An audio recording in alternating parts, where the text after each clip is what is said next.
Hey guys, it's Danny. Alrighty, today it is time to make a Q&A. I'm going to be answering the questions you guys left in the comment section of my videos, and hopefully I will get to as many as I possibly can. So without further ado, let's start today's session. One of my viewers is saying that the roots of their orchids keep getting attached to the pot and they cannot separate them without snapping them off. Do I have any tips? Well, I'm presuming you are trying to repot the orchid and you're trying to remove it from the pot.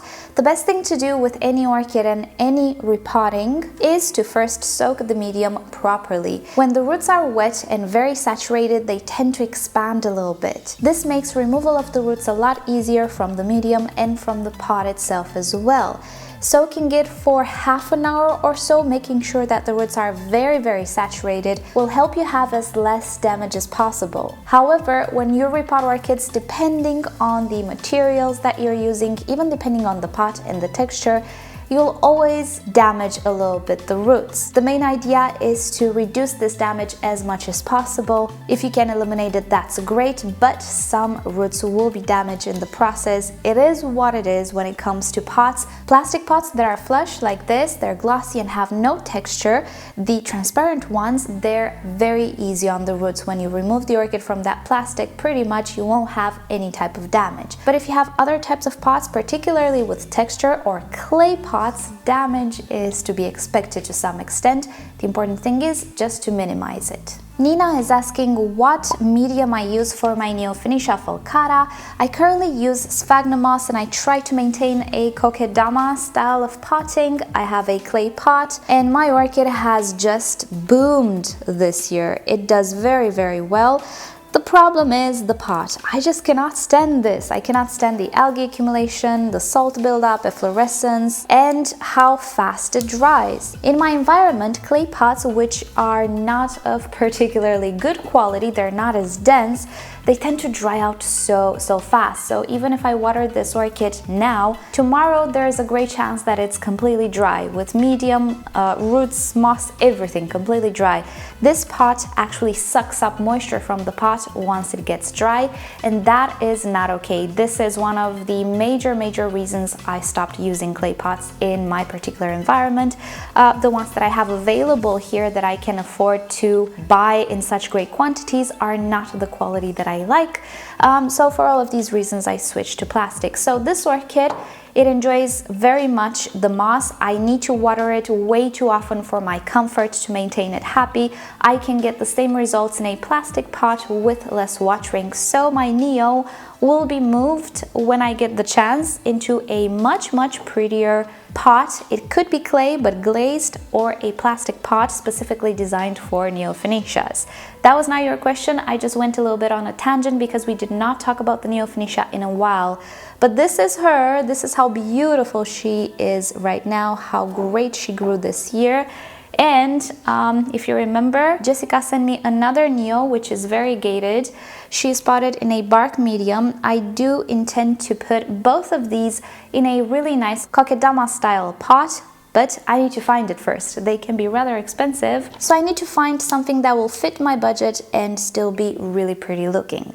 Next up, Greg doesn't have a question, but the topic he's talking about I was asked a month or 2 months ago by a viewer, so I'm just going to answer it now. This is related to adding Spanish moss or tillandsia around the roots of Vendacious orchids. And actually, I'm not very fond of this technique. It looks beautiful, but I think it is more suited to very humid conditions in greenhouses, which you can hose down, or if you have a lot of time to water. I had this on my Vanda 3 or 4 years ago. You'll see some footage on the screen. I will also link the videos down below. I wrapped my Vanda's roots in Spanish moss and it looked beautiful, I have to say. It was really pretty. Problem is, the moss did not actually retain the water around the roots. It actually absorbed it. So what I discovered was that the roots of my Vanda orchids were drying out faster than if I had nothing at all on them, at least in the environment in which I had my Vanda. And if you remember, back then I definitely did not hose anything down. I used buckets for my Vandas. I grew my orchids in an apartment, so the use of Spanish moss was not really very comfortable for me. Yes, it looked nice, it just made me work a little bit too much. I think you can absolutely do it if you can handle the watering. It looks really pretty. I do have baskets with my Vandas now, and I do have a liner. So yeah, I am absolutely considering the possibility of reintroducing the Spanish moss in my setup, because I can actually control the amount of water in my Vanda baskets. So yeah, why not? If I ever see it, I will definitely give it a go. If I were to keep my Vandas just bare rooted without baskets, no, I would definitely not use Spanish moss. Next question comes from Greg as well. How do I deal with fungi and water molds out of the LECA, since I don't like to use chemicals? Well, first of all, the white stuff you sometimes can see on LECA, and I think I have a little bit here. This is efflorescence, this is not mold. I talk about it in a different video. I'll link it down below. You can even Google it and find the Wikipedia link. Pretty much porous materials, which can be natural or produced by people, such as the clay and other construction materials, they tend to produce a phenomenon called efflorescence. This is not mold though. What happens is, as it dries, the clay material pulls salts from inside of it to the surface.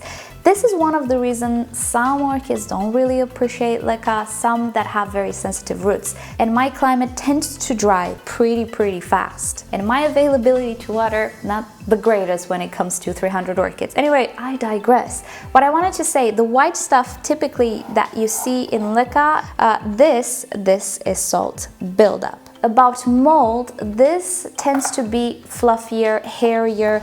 Usually with LECA and with other media, you have white mold. White mold tends to happen when you have some decomposed or degrading materials in there. When it comes to organic media, you can have breaking down bark or breaking down materials. When it comes to LECA, you can have dead and breaking down roots. For this reason, I like to prevent more than anything. I like to cut away all of the dead roots. I like to make sure that my grow space is super ventilated. I introduce fresh air every single day. It's actually the most crucial thing you can do for your orchids if you want to limit the pathogen quantity in your grow space in the air.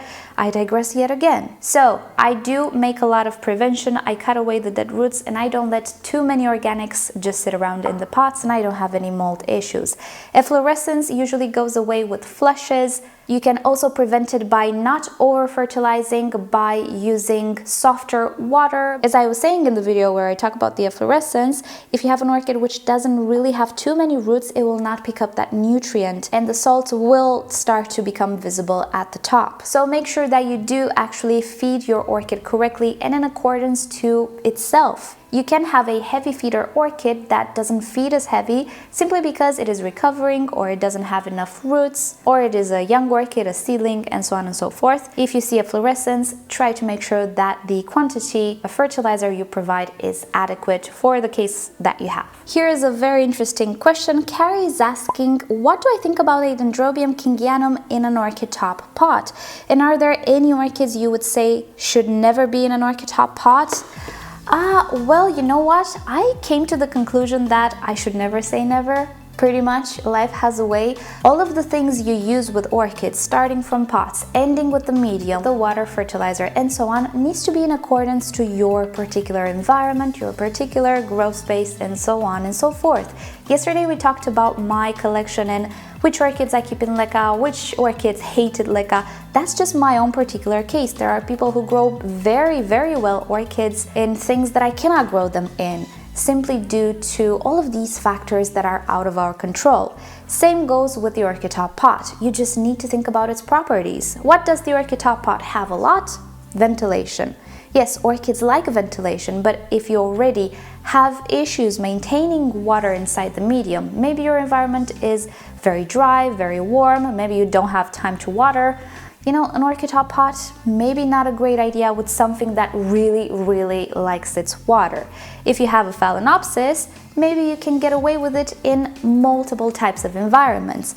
With a Dendrobium kingianum, so. In the summertime, it does need its water, depending how big your plant is. It is the growing season, it needs water, it needs nutrients, but then comes the winter rest, where you can let it go quite dry. You can get away with a few spritzes of water if the plant starts to shrivel a lot. So in winter time, the Orchitop pot probably will be pretty good. In summer, I don't know. It might be a little bit too dry, depending what you put in it as medium, depending on your environment and so on. So I would never say that an Orchitop pot is not suited for anything in the world. It could actually be suited even for a terrestrial in the right conditions. You just need to think about what surrounds you, what conditions you have, and what properties does this pot have. When you know all of that, you know maybe how to balance these properties, maybe even by using a more water retentive medium. So I would say that the Orchitop pot can work with whatever orchid you want, if you can make it work pretty much. And PS, for those of you who don't know about the Orchitop, I actually really enjoyed this pot. Check down below a video presentation that I have on these pots. This is an orchid I actually just received. These pots don't work particularly phenomenal in my environment because they are very, very, very airy, and I have issues with maintaining water inside. But I do really like the idea, the concept, and everything about this pot in the right environment. Matthew is asking me, how many hours daily do I spend with my orchids? Is it a lot of work? Perhaps turn my hobby into a business, an orchid nursery. I actually don't spend all that much time with my orchids, sadly, because I have a lot of other side things that I do. A lot of chores, a lot of side stuff that kind of get me frustrated sometimes. So I don't really spend as much time with my orchids as I would like to. I spend more time on editing videos, to be honest. I wake up super early in the morning. You guys might know at 5:30, 6 I'm up, I'm watering, I'm checking my orchids, I'm filming my video, I'm editing, and then nothing related to orchids actually. So yeah. And as for the business stuff, I do make a living out of my orchids. I do YouTube, I am a YouTuber, as you know, and more than that, I have ideas. Of course, the goal is to do something that relates to orchids, but I don't think an orchid nursery is for me. When you want to do something as grand as an orchid nursery, you need a big investment, and then you will have a lot of competitors which have a lot more experience and resources. The workflow is very automated, so in order to compete price-wise with everybody on the market, oh, you need an investment. And yeah, I don't know when that's gonna happen. I don't feel like I want to make that my goal, to sell orchids. I'm more into the growing part, the discovering part, making sure that the orchids we have a good life, and discovering setups, products maybe for them. So if I ever do a business related thing in that department, it will most probably have to do with maintenance products with orchids, not selling actual orchids. That's something that I believe other people are much more prepared and much better to do than I can ever be. I could be good at ideas and design maybe, but I don't know. Never really thought of it. It's not the time. I'm enjoying the life of a YouTuber right now as much as it can still go on, and afterwards, I don't know, we'll see. But selling orchids, I don't know if it's my thing, and certainly making a nursery, not something that I can do right now or that I actually wish to do in the foreseeable future. And as the last question, Manuel is asking if I have a lot of spider mite issues with my catasetums. I usually don't, but this time I did. I made a video about it. Catasetums have very yummy leaves when it comes to spider mites. They're very prone to being attacked by mites. I had my catasetums next to my window this year for the first time, and they got spider mites from outside. This guy, you can see, still has battle wounds. The other ones look a little better. Good thing about the catasetums is that they drop their leaves once a year, so this damage, it's not gonna stay there for a lot of time. But yes, catasetums are super prone to spider mites, and even if you want to do some treatments, they're not gonna be very effective because they grow so fast. You would need to treat every week to make sure that the new growth is treated. And because they lose their leaves anyway, I don't do treatments on catasetums. They also have very flimsy leaves. I prefer to make sure that I prevent the infestation. If I see something, I will maybe try to treat it, even only with just showering the leaves to remove the population. Yeah, luckily for me, this infestation appeared when the pseudobulb was already matured. It didn't create new growth anymore, so one treatment was enough. But if the infestation occurs while the pseudobulb is tiny and just growing, you're gonna have to spray pretty often during the growing season. However, in the winter time, everything falls, so it's okay. So for this reason, I was seriously contemplating to grow my catasetums outside next year, but I'm seriously considering not to right now. They are very prone to spider mites, probably other pests as well, but the spider mites made it through my window. And they do come through the window. It's something that I cannot really control. I prefer to have good airflow, good fresh air in my grow space. Some pests, even though I have nets, they will still make it through because they're very tiny.